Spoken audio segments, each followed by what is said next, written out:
ఈ సమయంలో దేవుని యొక్క వాక్యంలోనికి మనం వెళ్దాం. సామెతల గ్రంథం 24వ అధ్యాయము 3వ వచనం నేను చదువుతాను. సామెతల గ్రంథము 24వ అధ్యాయము 3వ వచనము. సామెతల గ్రంథం 24వ అధ్యాయము 3వ వచనం నేను చదువుతాను. సామెతలు 24 3వ వచనము. జ్ఞానం వలన ఇల్లు కట్టబడను, వివేచన వలన అది స్థిరపరచబడను. గత 3 వారముల నుంచి మనము జ్ఞానం గురించి దేవుని యొక్క వాక్యం మనం చూస్తున్నాం. జ్ఞానం అనేటువంటిది అనేక రకాలైనటువంటి స్థాయిలో ఉంటుంది. జ్ఞానం అనేటువంటిది సుమారుగా ఒక 3 రకాలుగా మనము జ్ఞానము సంపాదించుకోవచ్చు. బైబిలే జ్ఞానం గురించి మాట్లాడుతున్నప్పుడు అది శరీరానుసారంగా వచ్చేటువంటి జ్ఞానం గురించి బైబిల్ మాట్లాడుతుంది. అలాగనే దెయ్యములకు జ్ఞానము అని కూడా బైబిల్లో ఉంది. అలాగనే దైవిక జ్ఞానం అని కూడా బైబిల్లో ఉంది. మనము ఏ జ్ఞానము కలిగి ఉంటున్నామో ఆలోచించుకోవాలి. ఎందుకంటే 3 జ్ఞానములు కూడా ఎంతో కొంత ఒక రకంగా మనకు మేలు చేస్తాయి. కానీ దైవిక జ్ఞానం అటువంటిది, దేవుని దగ్గర వచ్చే జ్ఞానము, అది నీ జీవితమును చాలా బెటర్గా మారుస్తుంది, సులువుగా మారుస్తుంది. అలాగనే నీకున్నటువంటి జ్ఞానాన్ని బట్టి నీ చుట్టూ ఉన్నటువంటి వారికి కూడా అది ఆశీర్వాదకరంగా మారుతుంది. అందుకని చూడండి, జ్ఞానము సంపాదించుకొని బైబిల్ మనకు బోధిస్తుంది. ఇక్కడ సామెతలు మనం చూస్తే జ్ఞానం వలన ఇల్లు కట్టబడుతుంది, వివేచన వలన స్థిరపరచబడుతుంది. చూడు, జ్ఞానం ఎంత ఇంపార్టెంట్ జీవితంలో కట్టుకోవడానికి. జ్ఞానం ఎంత ప్రాముఖ్యం మనం చూస్తున్నాం. మనం చాలా సందర్భంలో ఏంటంటే మన జీవితాలు కట్టుకోవడానికి మనం ఏమనుకుంటాం అంటే కొన్నిసార్లు మనకున్నటువంటి కొన్ని లోట్లను మనం గుర్తుపెట్టుకుంటూ జ్ఞాపకం చేసుకుంటూ నాకు ఆ లోటు ఉండడాన్ని బట్టి మేము ఇలాగ బ్రతకాల్సి వస్తుంది అని కొన్నిసార్లు అనుకుంటూ ఉంటాం. అది ఫైనాన్షియల్గా కావచ్చు, లేదంటే వేరే వేరే కార్యాలు అనుకుంటాం. కానీ నిజంగా బైబిల్ ఏం చెప్తుందంటే ప్రతి సమస్యకి, అంటే నీకున్నటువంటి ప్రతి లోటుకి ప్రధానమైన కారణం ఏంటంటే జ్ఞానము లేకపోవడమే అని బైబిల్ చెప్తుంది. నువ్వు డబ్బుతో ఇల్లు కట్టుకోలేవు, నీ బలముతో ఇల్లు కట్టుకోలేవు, జ్ఞానముతో ఇల్లు కట్టుకుంటావు. ఇప్పుడు అందుకని చూడండి, జ్ఞానం అంటే అందుకని చాలా చాలా ఇంపార్టెంట్. జ్ఞానము లేకుండా కూడా జీవించవచ్చు, అలాగే జ్ఞానము సంపాదించుకొని జీవించవచ్చు. జ్ఞానము లేకుండా జీవించేటువంటి జీవితం అనేటువంటిది ఇంక నువ్వు బ్రతకగలుగుతావు. కాకపోతే కొన్ని కార్యాలు నువ్వు కష్టపడాల్సి వస్తుంది. అలా కష్టపడుతున్నప్పుడు జ్ఞానం లేదు కాబట్టి ఏమనుకుంటామంటే సహజంగానే ఆ కార్యాలు కొంచెం కష్టం, సహజంగానే బ్రతకడం కష్టం అని కొన్నిసార్లు అనుకుంటాం. కానీ అదే వ్యక్తి కనుక జ్ఞానం సంపాదించుకుంటే, ఏదైతే కష్టం ద్వారా అయితే బ్రతుకుతాం అనుకుంటున్నావో, జ్ఞానం సంపాదించుకున్న తర్వాత నీకు ఏమర్థం అవుతుందంటే అది మనం అనుకున్నంత కష్టమేమీ కాదు. జ్ఞానం ఉంటే అదే కార్యము తక్కువ సమయంలో, తక్కువ వ్యవధిలో, తక్కువ బలముతో కూడా అదే కార్యాన్ని మరలా మనము సాధించుకోవచ్చు. అది జ్ఞానం మనకి ఆ అవగాహన ఇస్తుంది, జ్ఞానం మనకి అండర్స్టాండింగ్ మనకి ఇస్తుంది. కొన్నిసార్లు మనం కష్టపడుతున్నప్పుడు కొన్నిసార్లు మనం ఆలోచించుకోవాలి, మనం ఎందుకు ఇంతలా కష్టపడుతున్నాం. బహుశా నాకు జ్ఞానం లేకపోవడాన్ని బట్టి నేను కష్టపడుతున్నా అన్నప్పుడు కొన్నిసార్లు ఆలోచించుకోవాలి. మనం కొన్ని కార్యాలు చేస్తున్నప్పుడు బహుశా కొంచెం కష్టపడుతున్నాం కాబట్టి ప్రతిఫలం వస్తుందేమో. కానీ అంటాను, మనం చేస్తున్నాం కరెక్టే, ప్రతిఫలం వస్తుంది కరెక్టే, కానీ మనం నిజంగా జ్ఞానానుసారంగా ఆ కార్యాలను చేస్తున్నాం ఆలోచించుకోవాలి. మనం కొన్ని కార్యాలు చేస్తున్నాం, బలాన్ని ఉపయోగించి చేస్తున్నాం, లేదంటే మనకున్నటువంటి కొంత తెలివితేటలను బట్టి కార్యాలను సాధిస్తున్నాం. కానీ కొన్నిసార్లు మనం ఏం ఆలోచించుకోవాలంటే నిజంగా నేను నా జ్ఞానాన్ని బట్టి కార్యాలను జరిగించుకుంటున్నానా, లేదంటే దేవుని యొక్క జ్ఞానము చేత నడిపింపబడి కార్యాలు జరిగించుకుంటున్నాను లేదా కూడా ఆలోచించుకోవాలి. ఎందుకంటే జ్ఞానం అంటే దాంట్లో రకరకాల స్థాయిలు ఉంటాయి. మనం కొన్నిసార్లు మన క్రియలను బట్టి మనము ఏ జ్ఞానము చేత కార్యములను కట్టుకుంటున్నామో కూడా ఆలోచించుకోవాలి. ప్రతి విశ్వాసి తరచుగా ఏం గుర్తించాలంటే మనకున్నటువంటి జ్ఞానము సరిపోదన్న విషయాన్ని గుర్తించాలి. నువ్వు చాలామంది కంటే బెటర్ అవ్వచ్చేమో, కానీ ఇంకొన్నేమంటానంటే జ్ఞానములో కూడా ఖచ్చితంగా ఎలాగైతే ఆత్మీయంగా మనం ఎదగొచ్చో జ్ఞానంలో కూడా మనం ఎదగొచ్చు. అందుకని బైబిల్లో యేసుక్రీస్తు గురించి మాట్లాడుతూ, యేసుక్రీస్తు అంటే జ్ఞానమందును వయసందును దేవుని యొక్క దయలో మనుషుల యొక్క దయలో వర్ధిల్లు. సో జ్ఞానులు ఎదగడం అంటే పిల్లల వరకే సంబంధించింది కాదు. జ్ఞానం మనం ఎదటం అంటే మనం ఏమనుకుంటాం అంటే చదువుకునేటువంటి పిల్లలకు అవసరం అనుకుంటాం. పెద్దవాళ్ళం మనం ఎదిగిపోయాం, మనం మెచ్యూర్ అయిపోయాం కాబట్టి మన జ్ఞానం అవసరం లేదని అనుకుంటాం. కానీ జ్ఞానం అంటే నీ జీవితంలో ప్రతి దశలో నీకు జ్ఞానం ఖచ్చితంగా అవసరం. ఎందుకంటే ప్రతి స్థాయిలో ఇప్పుడున్నటువంటి జ్ఞానం కంటే కొంచెం జ్ఞానం అధికంగా సంపాదించుకోగలిగితే గనక గ్యారంటీగా ఆ జ్ఞానం నీకే నమ్మకం వస్తుంది అంటే ఇంత ముందు కంటే ఇప్పుడు నేను తక్కువ ప్రయాసముతో ఆ కార్యాలు నేను సాధించుకోవచ్చు. జ్ఞానం అంటే మన జీవితాన్ని ఇంత ముందు కంటే సులువుతరంగా మారుస్తుంది. మనం కొంతమంది కంటే కొన్ని కార్యాలు సులువుగా సాధిస్తామేమో, కానీ ఉంటాను ఇంకొక ఎంతో కొంత జ్ఞానం ఉంది కాబట్టి కొన్ని కార్యాలు సాధిస్తున్నావు. కానీ నేనేమంటానంటే, ఇంకా నువ్వు దేవుని కొంచెం జ్ఞానం అడుగు, దేవుడు ఇంకా కొంచెం జ్ఞానం ఇస్తాడు.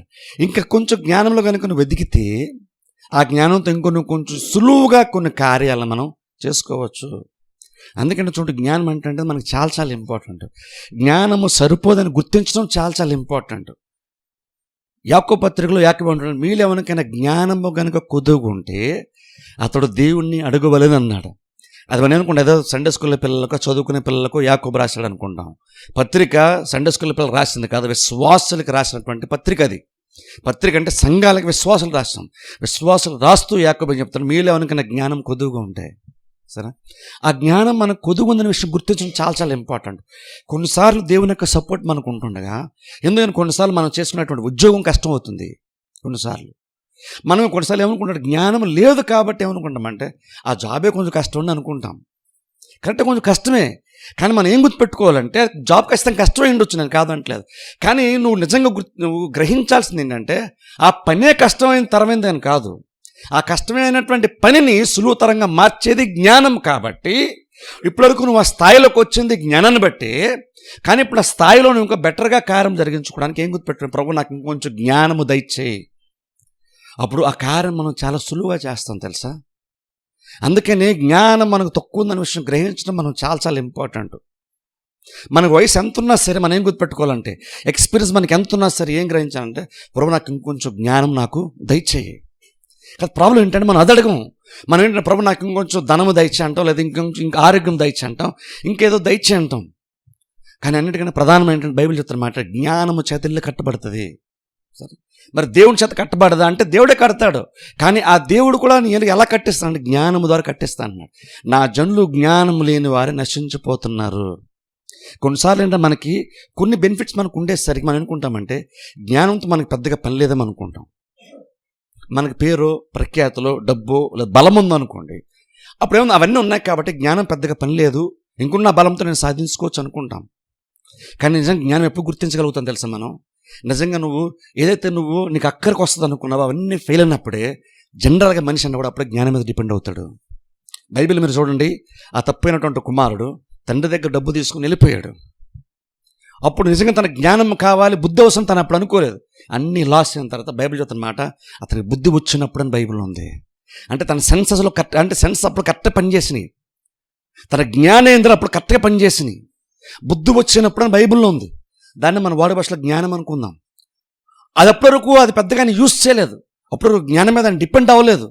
అన్నీ లాస్ అయిన తర్వాత తను డబ్బును నమ్ముకున్నాడు, డబ్బు ఉంది కాబట్టి బాగుంది అనుకున్నాడు. ఆ డబ్బు వచ్చేసరికి ఫ్రెండ్స్ చాలామంది వచ్చేసారు, నాకు డబ్బు ఉంది, నాకు ఫ్రెండ్స్ ఉన్నారు, నాకు పెద్ద సర్కిల్ ఉంది అనుకున్నాడు. కానీ ఇప్పుడైతే అవన్నీ లాస్ అయిపోయాడు, జీరోకి వచ్చేసాడు. అప్పుడు జ్ఞానం బాగా పనిచేసింది, అప్పుడు జ్ఞానం వచ్చింది, అప్పుడు కరెక్ట్గా ఆలోచించాడు.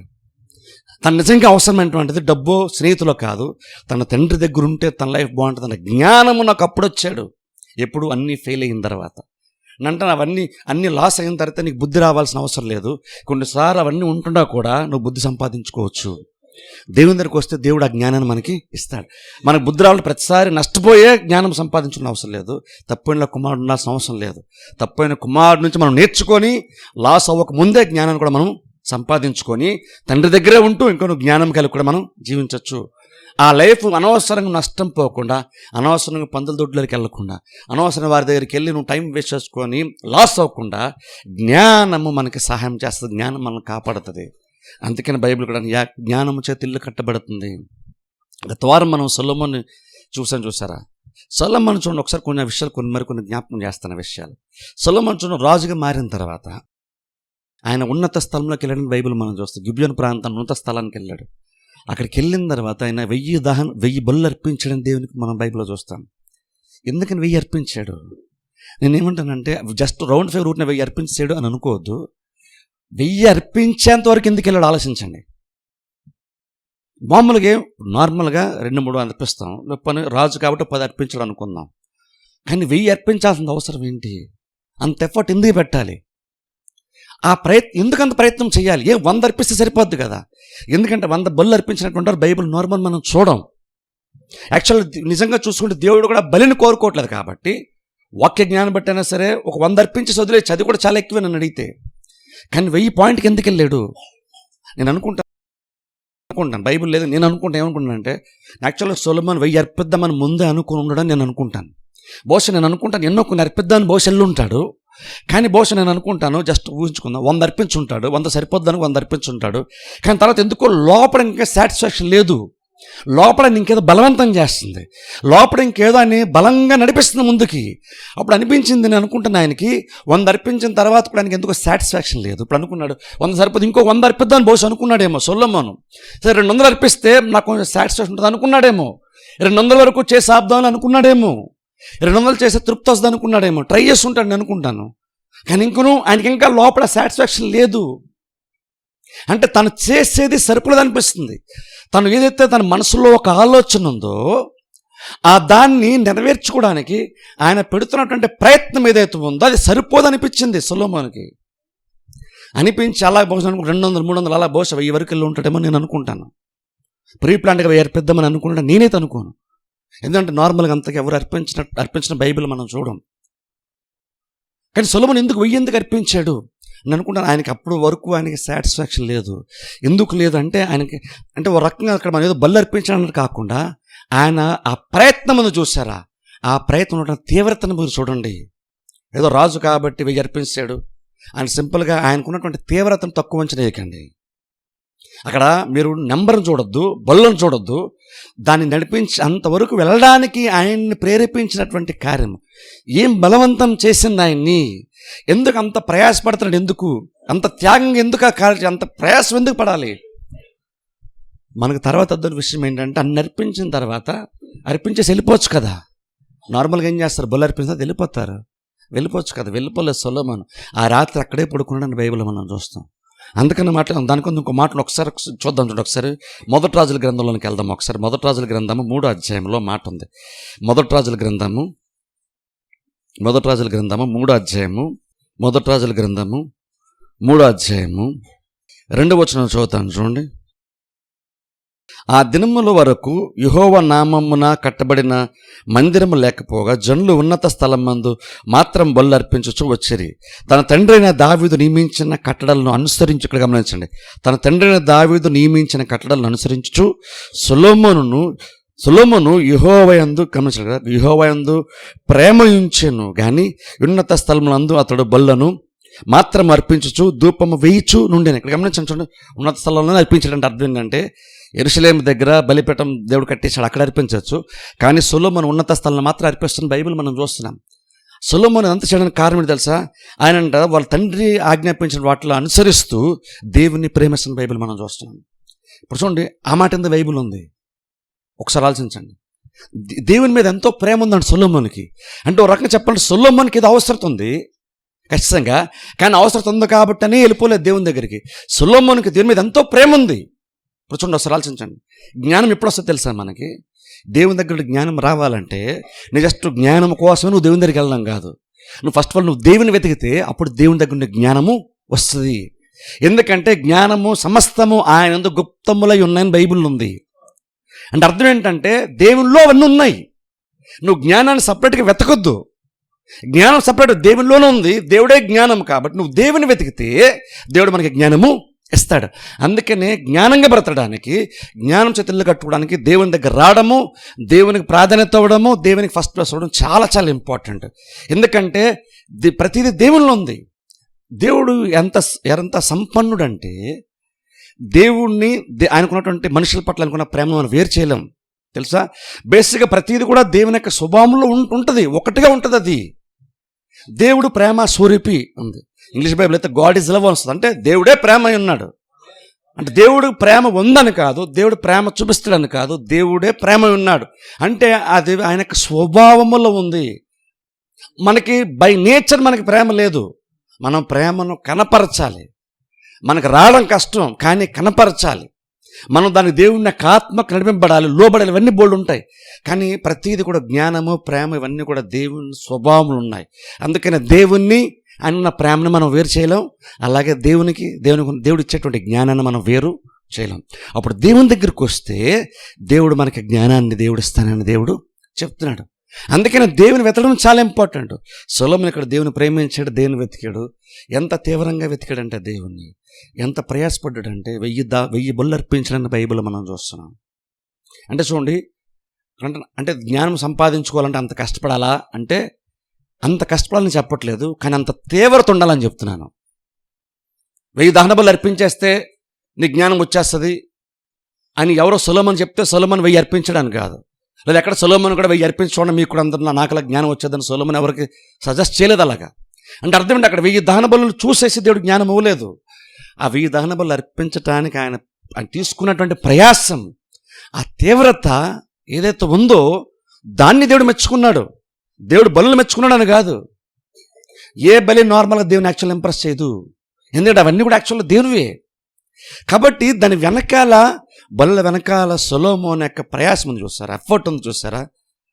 అదేం చెప్తుందంటే దేవుని దగ్గర నుండి పొందుకోవాలి అనేటువంటి దాని మీద ఆయన ఎంత తీవ్రమైనటువంటి పట్టుదల, ఆశ ఉందో తెలియజేస్తుంది. అంటాను ఈ రోజుల్లో మనకైనా సరే నువ్వు దేవుని దగ్గర నుండి ఏదైనా పొందుకోవాలన్న ఆశ నీకు ఉన్నప్పుడు, ఆ మాత్రం తీవ్రత ఖచ్చితంగా కనుకుంటే నువ్వు ఒట్టి చేతిలో తిరిగి వెళ్ళవు. అంత తీవ్రత ఉంటే కొన్నిసార్లు అంటే మనకున్నటువంటి తీవ్రత సరిపోద్దని మనముగా సాటిస్ఫై అయిపోతున్నాం. అంటే నిజంగా తీవ్రత గలవారు ఎలా ఉంటారు తెలుసా, నువ్వేమనుకుంటావు అంటే ఇది చేస్తే సరిపోద్దని అనుకుంటూ స్టార్ట్ చేస్తావు, కానీ ఆ తర్వాత కనిపిస్తుంది నేను చేసిన సరిపోలేదని కనిపిస్తుంది, ఇంకొంచెం ఎక్కువ చేద్దామని కనిపిస్తుంది. నిజమైనటువంటి తీవ్రత అలా పనిచేస్తుంది మనుషుల యొక్క జీవితంలో. అందుకని సొలొమోను అలా 1000 దహన బలులు అర్పించే వరకు అలాగనే కంటిన్యూ అయ్యాడని అనుకుంటాను నేను. ఎందుకంటే అంత తీవ్రత ఉంది, జ్ఞానం సంపాదించుకోవాలనేటువంటి తీవ్రత అంత ఉంది. మనకి అంత తీవ్రత లేదు, మనకంత ప్రయాసము, అంత డిస్కంఫర్ట్ మనం ఫేస్ చేయం ఈ రోజుల్లో. దేవుని దగ్గర ప్రతిదీ మనకు కావాలి, కానీ కష్టపడకుండా వచ్చేయాలి మనకి. మనం ఏమనుకుంటామంటే మనం ఏదో చర్చికి వెళ్ళడం, లేదా కాసేపు ప్రార్థన చేయడం, కాసేపు వాక్యం ఇవ్వడం, లేదా ఇంకేదో చేస్తున్నాం సరిపోద్దులే అనుకుంటాం మనం. అది నువ్వు పడే ప్రయాసం నీకు సరిపోద్దని కనిపిస్తుందంటే నువ్వు సరిగ్గా ప్రయత్నం చేయటం అని అర్థం. నేను చేస్తున్న ప్రసంగం నాకు సరిపోద్దని నాకు అనిపించకూడదు తెలుసా. మీరు ఎంత వాక్యం విన్నా సరే నేను విన్నది సరిపోదని మీకు అనిపించాలి, అప్పుడే మీరు సరిగ్గా మీరు వాక్యం వింటున్నట్టు. నేను చేస్తున్నది సరిపోద్ది అనిపించకూడదు తెలుసా, అలా అనిపించకూడదు. ఎప్పుడైతే మనం చేసే సరిపోద్దులే, చాలులే, దేవుడికి ఇది చాలు, చర్చికి ఇది చాలు అన్నామంటే అర్థం ఏంటంటే నీకు సరిగ్గా విషయాలు అర్థము కాలేదని అర్థం. అందుకని చూడండి, దేవుని దగ్గర నుండి జ్ఞానమే కానీ ఏదైనా సరే సంపాదించుకోవాలంటే సొలొమోనుకున్న లాంటి తీవ్రత మనకు ఉండాలి. అది పొందుకోవడానికి నేను నార్మల్గా చేసేదానికంటే అధికంగా, చాలా రెట్లు అధికంగా చాలా చేస్తాను. అలా సొలొమోను ఆ రోజు చేసాడు. అందుకనే దేవుడు దర్శించాడు, ఆ రాత్రి దర్శించాడు. చేసి వెళ్ళిపోవచ్చు కదా. నిజంగా సొలొమోను కనుక దేవుడికి నేను 1000 బలులు మాత్రం అర్పిస్తే సరిపోద్ది అనుకుంటే అర్పించేసాడు, తిరిగి వెళ్ళిపోవచ్చు కదా. వెళ్ళిపోకుండా ఆ రాత్రి అక్కడ ఎందుకు పడుకున్నాడు ఆలోచించండి. ఆయన చేస్తున్న ప్రతి చిన్న కార్యం కూడా ఎంత ఇంపార్టెంట్ ఆలోచించండి. ఊరినే చేయలేదు ఆయన. రాజుగాడు ఊరినే దాని దగ్గర బోల్డ్ ఆస్తి ఉంటుంది కాబట్టి ఊరినే తెచ్చి బలు అర్పించలేదు, ఊరినే రాత్రి అక్కడ పడుకుందాం అనుకోలేదు.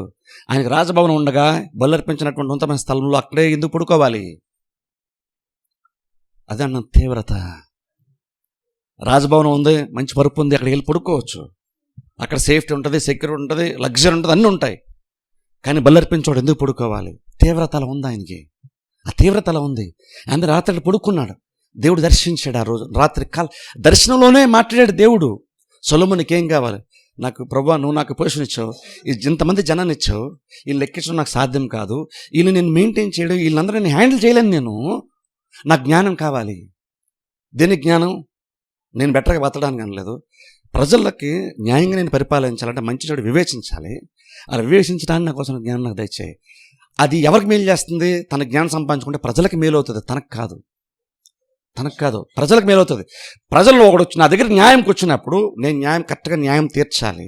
ఎందుకంటే నేను చూస్తున్న డిసిషన్ రాజ్యం అంతటా తెలుస్తుంది. ప్రజలకు మేలు జరగాలంటే నాకు జ్ఞానం కావాలి ప్రభు, నాకు జ్ఞానం దయచేయి అన్నాడు. దేవుడు ఇంప్రెస్ అయ్యాడు ఆ జ్ఞానానికి. సొలొమోను, నీకు జ్ఞానమే కాదు, నీకు ఐశ్వర్యం కూడా నేను నీకు ఇస్తానన్నాడు. ఇప్పుడు చూడండి, నిజంగా అడగకుండా కూడా ఇంకోటి వచ్చేసింది. అంటే సొలొమోను అడిగినటువంటి దేవుని ఎంత ఇంప్రెస్ చేసిందో చూడండి, ఆ తీవ్రత చూడండి. అంటే మనకి ఎగ్జాక్ట్ అదే కావాలి. మనకు ఐశ్వర్యం ప్రాబ్లం కాదు,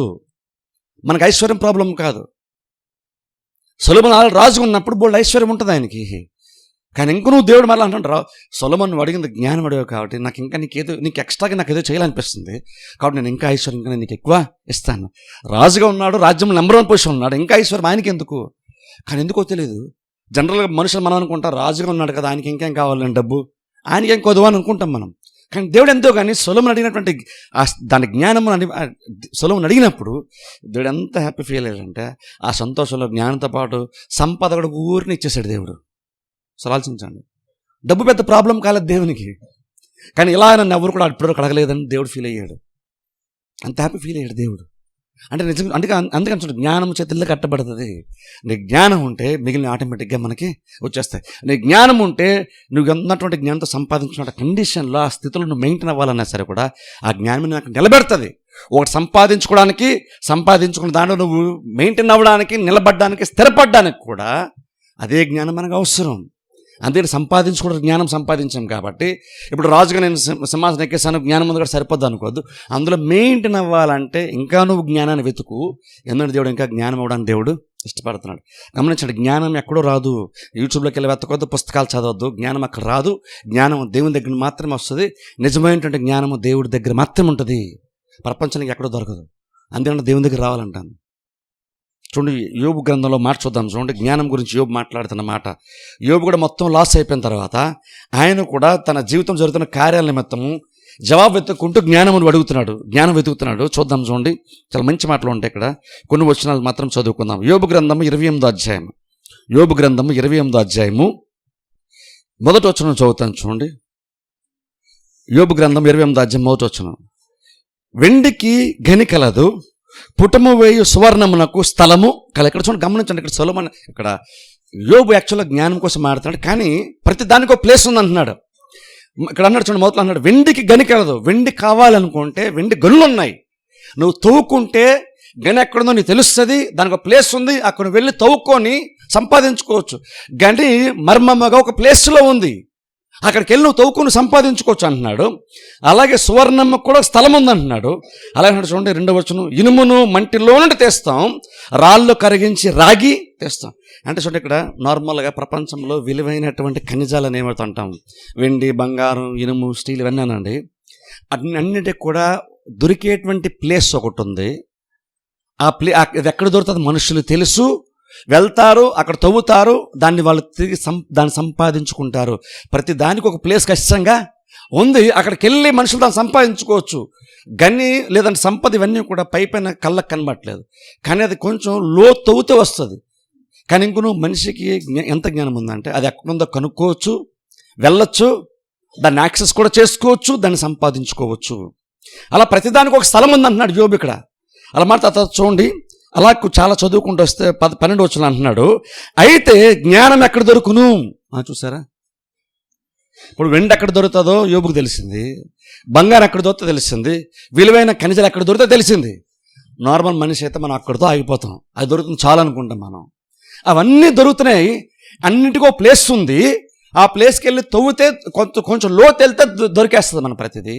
కానీ జ్ఞానం ఎక్కడ దొరుకుతుంది? ఇవన్నీ కూడా యోబుడు ఎప్పుడు ఆలోచించాడు? యోబు కూడా మొత్తం లాస్ అయిపోయి ఆ జ్ఞానం కోసం వెతుకుతుంది. ఎందుకు ఇప్పుడు యోబుకి జ్ఞానం ఎందుకు? ఇప్పుడు తన జీవితంలో జరుగుతున్న కొన్ని కార్యములకు ఆన్సర్స్ కావాలి ఆయనకి. నా లైఫ్లో ఎందుకు ఇలా జరుగుతుందో నాకు ఆన్సర్ కావాలి. ఎవరెవరో పేర్లు చెప్పుకొని నేను బాధ్యతను అయిపోయాను అని ఇక్కడ యోబు అనుకోవట్లేదు. ఇక్కడ ఇలా జరిగింది, ఎందుకు జరిగిందో నాకు తెలియదు, కానీ తెలుసుకోవాలి, నాకు కొంచెం జ్ఞానం కావాలి. కాబట్టి ప్రతిదానికి దొరికేటువంటి ప్లేసెస్ ఉన్నాయి, అది మనుషులు తెలుసు. కానీ నేను ఎప్పుడు కూడా జ్ఞానం పలానా చోట దొరుకుతుందని ఏ మనిషి చెప్పడం నాకు తెలియదు. వెండికి ఒక అడ్రస్ ఉంది, ఎక్కడ దొరుకుతుందో ప్రతిదానికి ఒక అడ్రస్ ఉంది, కానీ జ్ఞానం ఎక్కడ దొరుకుతుంది? ఎందుకంటే అది సంపాదించుకుంటే నా క్వశ్చన్స్కి ఆన్సర్ దొరుకుతుంది. జ్ఞానం ఎక్కడ దొరుకుతుంది అని ఇక్కడ మాట్లాడుతాడు. చూడండి, అయితే జ్ఞానం ఎక్కడ దొరుకును, వివేచన దొరుకు స్థలం ఎక్కడున్నది? ఇప్పుడు అన్నాడు, చూడండి 13వ వచనం, నరులు దాని విలువను ఎరుగరు, ప్రాణులున్న దేశంలో అది దొరకదు. అగాధము అది నాలో లేదనను, సముద్రము నా యొద్ద లేదనను, సువర్ణము దానికి సాటైనది కాదు, దాని విలువ కొరకై వెండి తోచరాదు. ఇక్కడ చూడండి, నరులకు దాని విలువ తెలియదు అంటున్నాడు. అది వెళ్ళి సముద్రమును అగాధమును అడిగితే మా దగ్గర బంగారం ఉంది, మా దగ్గర సంపద ఉంది, కానీ జ్ఞానం మా దగ్గర లేదు అని సృష్టి చెప్తుందంట. అక్కడ యోబు అంటున్నాడు. అలాంటి మాట్లాడుతూ మళ్ళీ 20వ వచనం చదువుతాను చూడండి, అట్లయినా జ్ఞానం ఎక్కడి నుండి వచ్చును అంటే ఇక్కడ ఏమన్నానంటే, నేను సముద్రం అడుగుతున్నాను, సముద్రం నాలో జ్ఞానం లేదంటుంది, అగాధం కూడా నాలో జ్ఞానం లేదంటుంది. ఎందుకు ఇప్పుడు యోబుకున్న ప్రశ్న ఏంటంటే, ఎందుకు అసలు జ్ఞానం ఎక్కడ దొరుకుతుంది? మరి సముద్రంలో అగాధంలో దొరికి నేను ఏదో రకంగా సంపాదించుకుంటాను, కానీ అది అక్కడ కూడా లేదన్న. అప్పుడు ఎందుకు జ్ఞానం ఎక్కడ దొరుకుతుంది?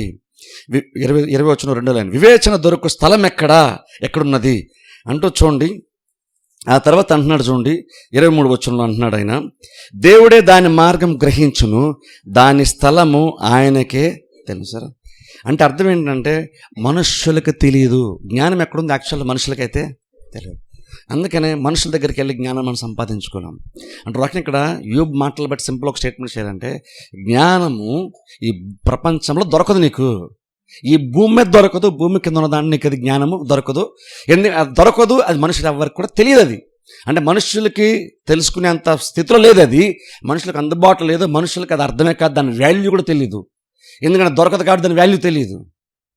ఒకసారి ఆలోచించండి, బంగారం ఎంతో తవ్వుతాయి కానీ ఎంతో కొంత బంగారం రాదు. మన అందరికీ కూడా ఇప్పుడు మన ఈ రోజుల్లో మనకు ఎంతో కొంత జ్ఞానం ఉంది. ఈ ఖనిజాలు తవ్వుతున్నప్పుడు బాగా లోతుకి వెళ్తే కానీ ఎంతో కొంత ఆ విలువైనటువంటివి బయటికి రావు, ఆ సంపద రాదు, మనకు అది తెలుసు. మరి తవ్వుతే ఎంత లోతుకి వెళ్తామో, ఎంత రేరుగా దొరుకుతుందో దానికి అంత వాల్యూ ఉంది. అసలు భూమిలోనే దొరకదు కానీ ఇంకోటి ఉందన్నాడు యోబు, అది జ్ఞానము. అప్పుడు ఆలోచించండి, నిజంగా మనం ఆలోచిద్దాం, అప్పుడు నిజంగా జ్ఞానం ఎంత విలువైంది ఒకసారి ఆలోచించండి. పైన దొరికేది ఒకటి, నువ్వు 10 అడుగులు లోతుకి వెళ్తే నీళ్ళు వస్తాయి, దానికి ఒక వాల్యూ ఉంది. నువ్వు ఇంకా లోతు వెళ్తే ఇంకా కొన్ని ఖనిజాలు దొరుకుతూ ఉంటాయి, అలా ప్రతిదానికి ఒక వాల్యూ అలా ఉంది. కానీ ఎంత తవ్వినా సరే, లోపలికి వెళ్ళినా సరే దొరకనటువంటిది ఉంది. నీకు దొరకదు కానీ ఒకటి ఉంది. అప్పుడు ఆలోచించిన దానికి అది ఎంత విలువైంది అయి ఉండాలి. అందుకని యోబు అది కూడా, మా సువర్ణం దానికి సాటే రాదన్నాడు. బంగారంతో సాటే రాదు, అంత విలువైంది ఎక్కడ దొరుకుతుంది అంటే, యోబు అలాగా ఆలోచించడానికి అర్థమైంది ఏంటంటే, అసలు అది మనుషులకే తెలియదు. ఇప్పుడు మనుషులకు తెలియదు, ఇంకెవరు తెలుస్తుందంటే అక్కడ యోబు అంటున్నాడు, దేవుడే దాని మార్గం గ్రహించి 23 వచనం, దాని స్థలము ఆయనకే తెలుసు అని అలా మారుతూ లాస్ట్ 11 వచనం అంటున్నాడు, మరియు యెహోవా యందలి భయభక్తులే జ్ఞానమనియు దుష్టత్వమును విడిచుటయే వివేకమనియు ఆయన నరులకు సెలవిచ్చాను. ఇంకొక వాక్యం మనం చూద్దాం యోబు గ్రంథంలో నుండి 32వ అధ్యాయము 8వ వచనం. యోబు గ్రంథం 32వ అధ్యాయము. అయినను జ్ఞానం గురించి ఇక్కడ మాట్లాడతాం. అయినను నరులలో ఆత్మ ఒకటి ఉన్నది, సర్వశక్తుడగు దేవుని ఊపిరి వారికి వేచన కలుగజేయును. సరే, ఎక్కడ దొరుకుతుంది? ఎక్కడ దొరుకుతుంది అంటే దేవుని దగ్గర దొరుకుతుంది. దేవుని దగ్గర దొరుకుతుంది. ఎలా దొరుకుతుంది అంటే, మనుషుల్లో ఒక ఆత్మ ఉంది, ఆత్మకి దేవుడు బైబిల్ చెప్తే మాట్లాడు, దేవుడి ఊపిరి వానికి జ్ఞానము లేదా వివేచనిస్తుంది. ఒకసారి యోబు అంతా వెతికాడు, ఎక్కడ దొరికితే వెతగ్గా అని అర్థం. ఎక్కడ దొరకదు, అసలు మనుషులు దాని అడ్రస్సే తెలియదు, అంత విలువైంది అది. ఎందుకు ఎక్కడ దొరుకుతుంది అంటే, దేవుని దగ్గరే ఉంటుంది, దేవుడికి దాని మార్గం తెలుసు అన్నాడు. అన్నాడు ఇప్పుడు దేవుడు మనుషులు నరునికి ఒక ఆత్మ ఇచ్చాడు, ఆత్మలో దేవుడు ఆత్మ నుండి జ్ఞానము వివేచన దేవుడు ఇస్తాడు. సొలొమోనుకు అలా ఇచ్చాడు. అందుకని చూడండి, బ్రెయిన్కి జ్ఞానానికి సంబంధమే లేదు. బ్రెయిన్ జ్ఞానం సంబంధం లేదు. బ్రెయిన్ కమ్యూనికేట్ చేయడానికి కానీ బ్రెయిన్లో థాట్స్ రావు.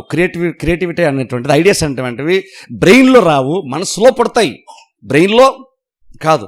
అందుకే నా బ్రెయిన్ అంత కెపాసిటీ లేదు అనొద్దు. బ్రెయిన్ సంబంధం లేదు ఇది. ఇప్పుడు చూడండి, బ్రెయిన్ సంబంధం ఎందుకంటే చూడండి, అక్కడ ధనవంతుడు లాజర్ చనిపోయారు చూస్తారా, వాళ్ళ బ్రెయిన్ ఎక్కడుంది?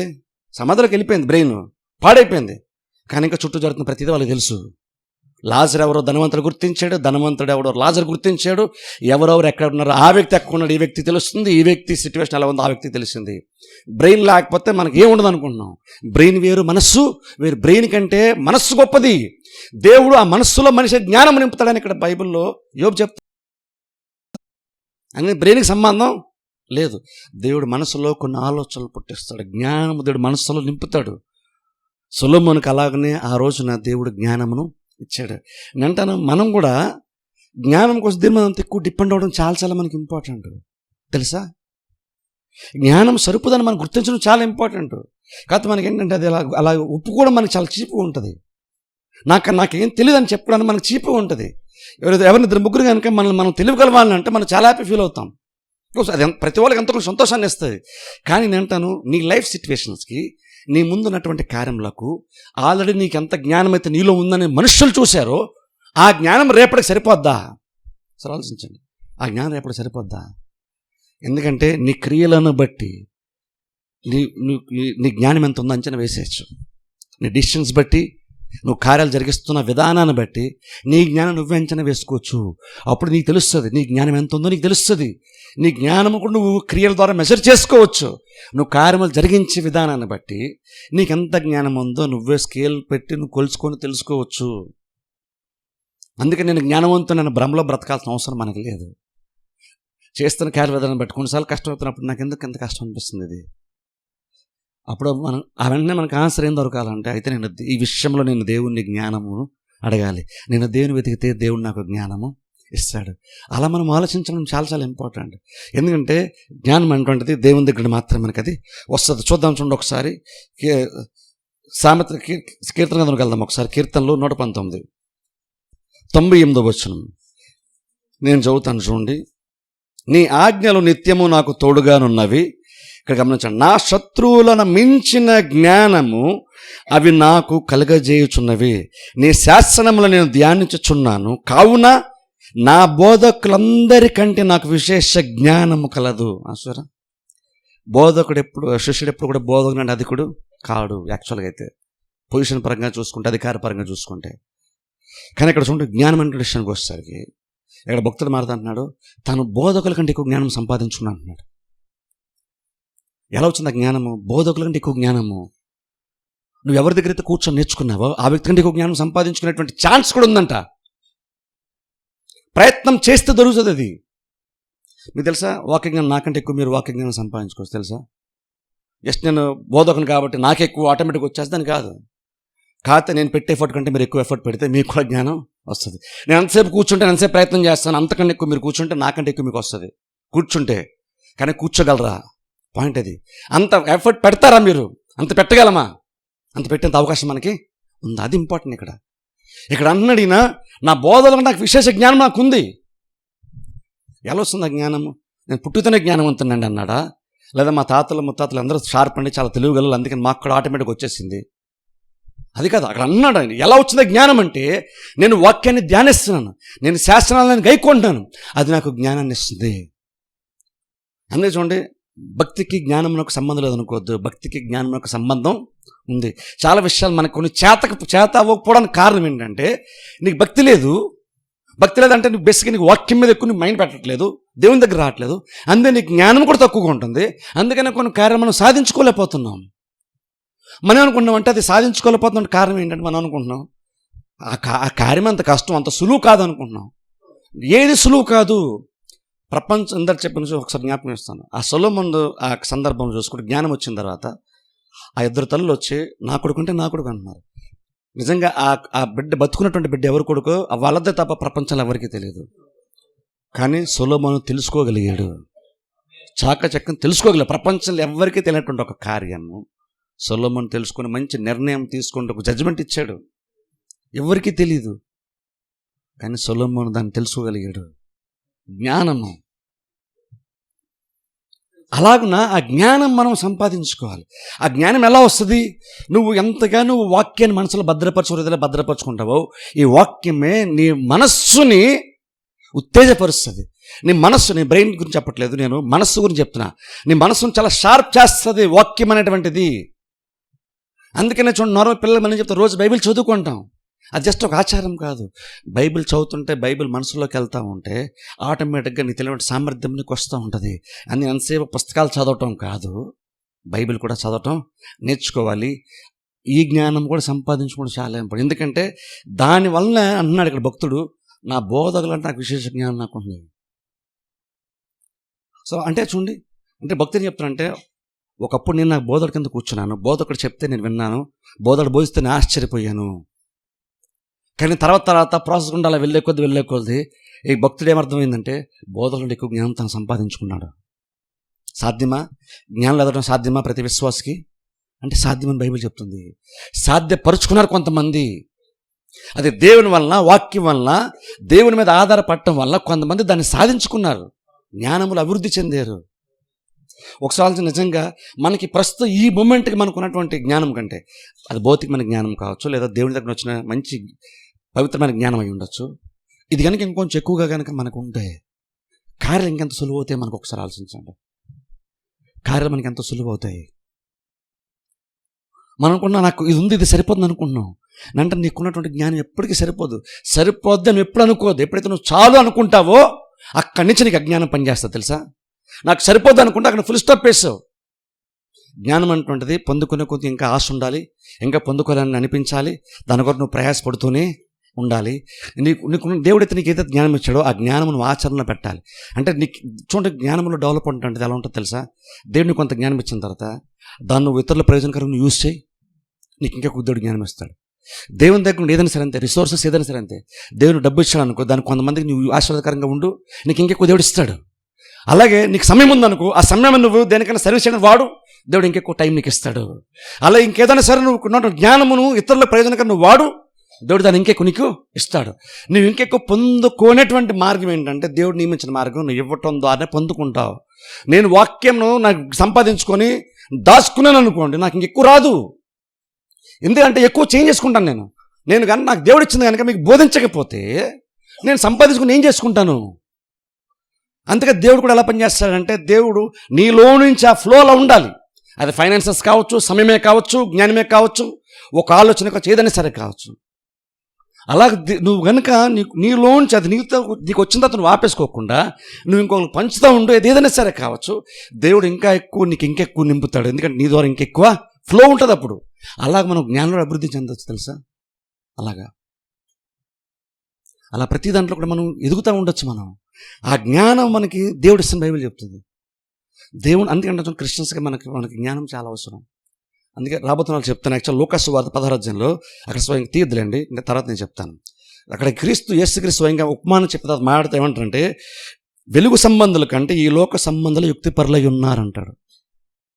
వెలుగు సంబంధుల కంటే లోక సంబంధాలు యుక్తిపరులై ఉన్నారంటే ఒక తెలివిగలై ఉన్నారంటున్నారు.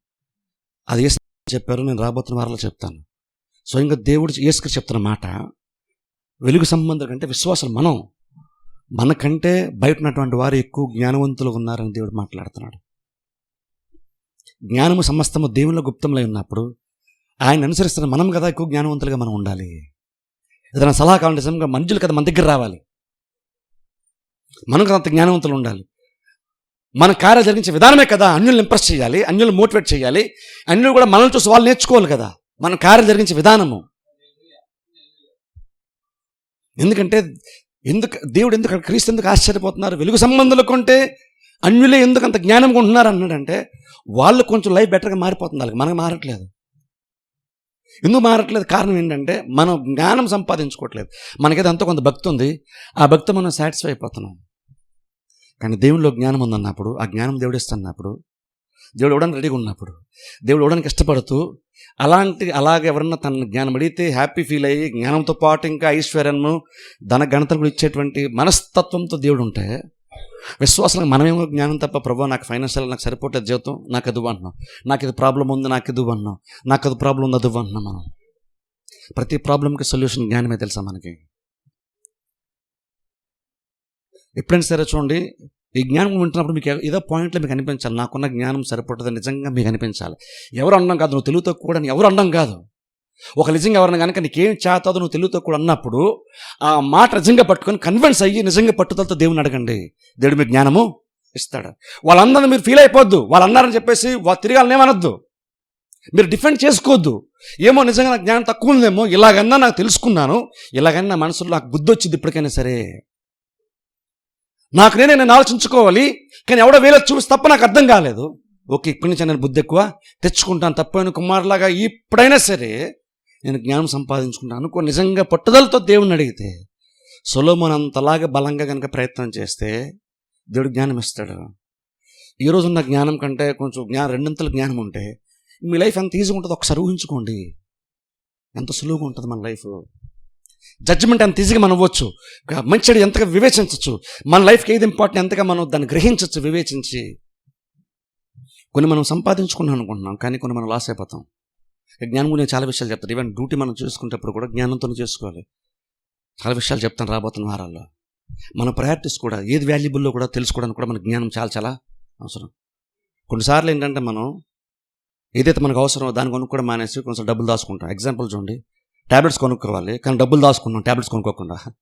ఏమవుతుంది చెప్పండి? అది జ్ఞానమా? నువ్వు డబ్బులు దాచుకున్నావు కానీ ట్యాబ్లెట్స్ అవసరం, కానీ డబ్బుల కోసం ఆలోచిస్తున్నావు అక్కడ. అది జ్ఞానము కాదది. అలా ప్రాక్టికల్గా చాలా విషయాలు ఉంటాయి. అక్కడ డబ్బులకు అది దాచుకోవాల్సింది. జ్ఞానం ఉంటే ఏం చేస్తామంటే డబ్బులు పోయినా పర్లేదు, నాకు ఆరోగ్యము కావాలి. లోకంకి అది అర్థమైంది, అందుకని ఆరోగ్యం మహాభాగ్యం వాళ్ళు అన్నారు. వాళ్ళకి అర్థమైంది, డబ్బు ఎంతైనా పోయినా పర్లేదు, వదిలించుకో, టాబ్లెట్ ఎంత కాస్ట్ అన్నా కొనుక్కో, మంచి టాబ్లెట్స్ కొనుక్కో, ఆరోగ్యాన్ని ముందు నువ్వు బలపరచుకో, నువ్వు బాగుండు ముందు. లోకం చెప్తుంది అది డబ్బు కాదని. కానీ కొంతమంది అజ్ఞానం ఉంటామంటే డబ్బును కాపాడుకోవడానికి చూస్తున్నాం. డబ్బులు లాస్ అయిపోతే మేము అనుకుంటాం, డబ్బు రూపాయి ఎక్కువైనా పర్లేదు, లాస్ అయినా పర్లేదు, నువ్వు ఆరోగ్యం ఉండి నీ జ్ఞానం ఉంటే తిరిగి దాన్ని సంపాదించుకుంటావు. దానికి జస్ట్ వచ్చిన ఎగ్జాంపుల్ చెప్తున్నాను నేను అంతే. దానికి జ్ఞానం మనకి ఎప్పుడు దాచుకోవాలి, ఎప్పుడు ఖర్చు పెట్టాలి, ఎంత ఖర్చు పెట్టాలి, అన్నిటికీ మన జ్ఞానం చాలా అవసరం. క్రిస్మస్ వస్తుంది, బట్టలు కొనుక్కోవాలి, ఎంత పెట్టాలి, జ్ఞానం ఉండాలి. జ్ఞానం లేకపోతే అప్పులు అయిపోతాం. అప్పులై మళ్ళీ చర్చలో అప్పుల్లో ఉన్నాం, ప్రార్థించండి అంటాం. కొన్ని సందర్భం నిజంగా మనం ఫైనాన్షియల్గా మనం వెనక్కి ఉంటాం కాబట్టి ఒకలా సందర్భంలో కుటుంబ సభ్యుల కోసం అప్పు చేస్తే కొందరు పర్లేదు, కానీ అజ్ఞానాన్ని బట్టి ఆర్థిక ఇబ్బందులకు వెళ్తాం చూసారా, అది ప్రాబ్లం. వీటన్నిటికీ పరిష్కారం బేసిక్ ఏంటంటే జ్ఞానమే. జ్ఞానం ఉంటే కార్యాలు చాలా సులువుగా వెళ్ళిపోతాయి. ఈజీగా మనకేంటో అవసరం క్లియర్గా మనకు అర్థమవుతుంది, దాన్ని మనం సంపాదించుకుంటాం. అందుకని చూడండి, ఇక్కడ నుండి దేవుని కొంచెం జ్ఞానం అడగండి. వచ్చి వాక్యం అనేది, వాక్యం ద్వారా దేవుడు జ్ఞానం ఇస్తాడు. దేవుని పైన ఆధారపడితే, సొలొమోను ఆధారపడినంతలా కనుక నిజంగా మనం ఆధారపడితే బుద్ధిహీనులను కూడా బుద్ధి గలవాడుగా దేవుడు ఖచ్చితంగా చేస్తాడు. మనం అది నేర్చుకోవాలి. మన పిల్లలు కూడా ఎగ్జాక్ట్ అదే మనం నేర్పించాలి. నీ పిల్లలకు నా తెలివితేటలు సరిపోదు, వాళ్ళకి తెలివి రావాలంటే దేవుని యొక్క భయభక్తులు వాళ్ళకి నేర్పించండి. దేవుని అడగమనండి. మీరు వాళ్ళ పక్షాన్ని మీరు జ్ఞానం దయచండి, వాళ్ళు ప్రార్థన చేయండి. మార్కులు కాదు కావాల్సింది, జ్ఞానము. అలాగే ప్రతిదీ కూడా మనం దేవుని అడిగితే సొలొమోనుకి ఇచ్చాడు, మనకని దేవుడు ఇస్తాడు. ఇచ్చిన కూడా సొలొమోనుకి ఇచ్చినప్పుడు దేవుడు చాలా హ్యాపీ ఫీల్ అవుతూ ఇచ్చాడు. ఎంత హ్యాపీ ఫీల్ అయ్యాడు దేవుడు, అడగకుండా డబ్బు ఇచ్చాడు. కొంతమందికి సొలొమోను ఏదైతే ఫ్రీగా పొందుకున్నాడో కొంతమందికి అది పెద్ద ప్రార్థన చేసి తప్ప రాంది, అది ఉపవాసం ఉండి ఎన్నో కార్యాలు చేసి తప్ప రానటువంటి స్థితి. సొలొమోను నోట అడిగితే బోనస్గా దేవుడు ఇంకోటి కూడా ఇచ్చేసాడు. అందుకంటే చూడండి, అంటే దేవుడు జ్ఞానం ఎంత వాల్యూ ఇచ్చాడు ఆలోచించండి. చాలామంది చాలా అడుగుతారండి, దేవుడు అన్నాడు రాజుల ప్రాణాలు అడుగుతారు, శత్రుల ప్రాణాలు అడుగుతారు, ఇంకేదో అడుగుతారు. సొలొమోను నువ్వు మాత్రం జ్ఞానమును అడిగావు, అది కూడా ప్రజలకు మేలు జరగాలి, నువ్వు జ్ఞానం అడిగావు కదా, దాంతో పాటు నీకు అన్నీ ఇచ్చేస్తాడు దేవుడు. అందుకని సొలొమోను అంత జ్ఞానవంతుడిగా మారాడు. ఒకప్పుడు సొలొమోనుకి అంత జ్ఞానం లేదు, పుట్టుతో సొలొమోను జ్ఞానవంతుడు కాదు. తర్వాత దేవుణ్ణి అడిగాడు, మధ్యలో పాయింట్లో దేవునితో ఆయనకున్నటువంటి సంబంధాన్ని బట్టి దేవుణ్ణి బలంగా అడిగాడు, వెతికాడు, దేవుని దగ్గర జ్ఞానం పొందుకున్నాడు, జ్ఞానవంతుడిగా. మనం ఇప్పుడు ఆయన గురించి మనం ఆడుకుంటున్నాం. నువ్వు నేనంతే. మనం తెలుగు తక్కువ మాత్రం నువ్వు అలాగే ఉండిపోవాల్సిన అవసరం లేదు. నిజంగా నువ్వు దీని మీద డిపెండ్ అయ్యి, నేను 10 మందికి ఆశీర్వాదకరం ఉండాలి, నా లైఫ్ నేను బెటర్గా మార్చుకోవాలి అనుకోండి, దేవుణ్ణి అడిగితే దేవుడికి ఖచ్చితంగా జ్ఞానము ఇవ్వడానికి. యాకోబు పత్రికలో యాకోబు అంటున్నాడు 1వ అధ్యాయం 5వ వచనంలో, ఆయన ఎవరిని కూడా తృణీకరించడు, అందరికీ ధారాళంగా దయచేస్తాడు. జ్ఞానము ధారాళంగా దయచేస్తాడు. ఒకసారి ఆలోచించండి, నువ్వు దేవుని జ్ఞానం అడిగితే దేవుడు ధారాళంగా ఇస్తే జ్ఞానం నిజంగా లైఫ్ ఎంత బాగుంటుందో తెలుసా, ఎంత ఈజీగా మారిపోతుందో తెలుసా జీవితం మనకి. అందుకన్నాను మనకు జ్ఞానమే చాలా అవసరం. ఆ జ్ఞానం దేవుని దగ్గర నుండి వస్తుంది. భూమిలో లేదు, ఇంకెక్కడ లేదు, అది దేవునికే తెలుసు, దేవుని దగ్గర ఉంది. దేవుడు నిజంగా సొలొమోనుకున్నంత తీవ్రత పట్టుదలతో, ప్రభు నాకు కూడా జ్ఞానం సరిపోదు, నా కుటుంబం నడిపించుకోవడానికి, లేదా నేను నీ కొరకు జీవించడానికి, కొన్ని నా ఉద్యోగం చేసుకోవడానికి నా జ్ఞానం సరిపోదు ప్రభు, జ్ఞానం దయచండి. దేవుడు జ్ఞానం ఇస్తాడు. ఆ జ్ఞానంతో నువ్వు పనిచేసే చోట కూడా జనాలు ఇంప్రెస్ అయిపోతారు. యోసేపు ఎగ్జాంపుల్ రాబోతున్న చెప్తాను దాని గురించి కూడా. అలాగున్నా మనం పనిచేసే చోటు కూడా మనకు బెటర్గా ప్రమోషన్ కూడా వస్తుంది తెలుసా. ఒకసారి ప్రమోషన్ వస్తే ప్రార్థన చేస్తాను అంటే నా జ్ఞానం నడు ముందు అడగాలి. యోసేపుకి అలా కాదు, దేవుడు ఊరినే యోసేపు ప్రార్థన చేశాడు కాబట్టి పైకి వచ్చేలేదు. జ్ఞానం ఉంది కాబట్టి, ఇతరులకు మేలుకరంగా సలహాలు ఇచ్చాడు కాబట్టి, ఇతరుల పరిస్థితులు బెటర్గా మార్చాడు కాబట్టి పొజిషను దేవుడు ఇచ్చాడు. ఎగ్జాక్ట్ అలాగే కూడా కొన్నిసార్లు కాదు, నువ్వు దేవుని జ్ఞానము అడుగు. నీ జ్ఞానంతో నువ్వు పనిచేసే చోట నీ మేనేజర్కి, నీ కంపెనీకి నువ్వు బెటర్గా కొన్ని కార్యాలు చేస్తావు. అప్పుడు అనుకుంటే ఎలాంటి మంచి పోస్ట్ ఇస్తే బాగుంటుంది అని మేనేజర్ అనిపిస్తుంది. ఎందుకంటే ఇంకా కంపెనీకి మేలుకరంగా మారుతావు కాబట్టి. అలా జ్ఞానం అలా పనిచేస్తాం మన లైఫ్లో. దేవుని అడగండి, దేవుడు మన జ్ఞానాన్ని ఇస్తారు. ప్రార్థన చేస్తే అందరూ తల వంచి కళ్ళు మూసుకోండి. మమ్మల్ని మిక్కిలిగా ప్రేమిస్తున్న మా పరమ తండ్రి, పరిశుద్ధ దేవ, మీకు వందనములు, స్తోత్రాలు తండ్రి. ఉదయకాల సమయంలో మీరు చిన్న మాటలను బట్టి మీకు వందనాలు ప్రభా. జ్ఞానం ఎంత విలువైందో ప్రభా, జ్ఞానం ఎక్కడ దొరుకుతుందో యోబు వెతికాడు తండ్రి. వెతగ్గా ప్రభా, నిజంగా తీవ్రత వెతగ్గా కనుగొన్నాడు ప్రభా. అది నీ దగ్గర ఉందని, దాని మార్గం నీకే తెలుసని నీలో ఉందని ప్రభా తెలుసుకున్నాడు తండ్రి. మేము కూడా ప్రభా యోబులాగిన తండ్రి, అలాగనే సొలొమోనులాగా ప్రభా మీ దగ్గర అది ఉందని గ్రహించి ప్రభా మేము కూడా వారు వెతినంత తీవ్రత ప్రభా మేము ఎత్తడానికి మాకు సహాయం చేయండి. మేము తండ్రి సంఘం నడిపించుకోవడానికి ప్రభా, కుటుంబాలు నడిపించుకోవడానికి, మా జీవితాలు నడిపించుకోవడానికి, బిడ్డల్ని పెంచుకోవడానికి ప్రభా, ఆర్థికంగా బలపడడానికి, కార్యములను సాధించుకోవడానికి ప్రభా మా జ్ఞానం మాకు చాలదు తండ్రి. మీ పరసంబంధమైన జ్ఞానం చేత మమ్మల్ని నింపి నడిపించమని ప్రార్థిస్తున్నాం ప్రభా. ఏదైనా మన వాక్యం మేము అందరం తండ్రి సొలొమోనులాగా తీవ్రత కలిగి మీ నుండి ప్రభా అంత బలముగా తండ్రి జ్ఞానమును కోరుకొని మిమ్మల్ని వెతికి మిమ్మల్ని అడిగి ప్రభా జ్ఞానం సంపాదించుకోవడానికి సహాయం చేయమని ప్రార్థిస్తున్నాం. వెతబడిన వాక్యాన్ని ఫలింపచేయండి, దీవించండి, ఆశీర్వదించండి. వచ్చిన ప్రతి బిడ్డని మెరుగున బలపరిచి మీ వాక్యం ద్వారా జ్ఞానంతో నింపి నడిపించమని యేసుక్రీస్తు నామమున ప్రార్థిస్తున్నాం మా పరమ తండ్రి. ఆమేన్, ఆమేన్.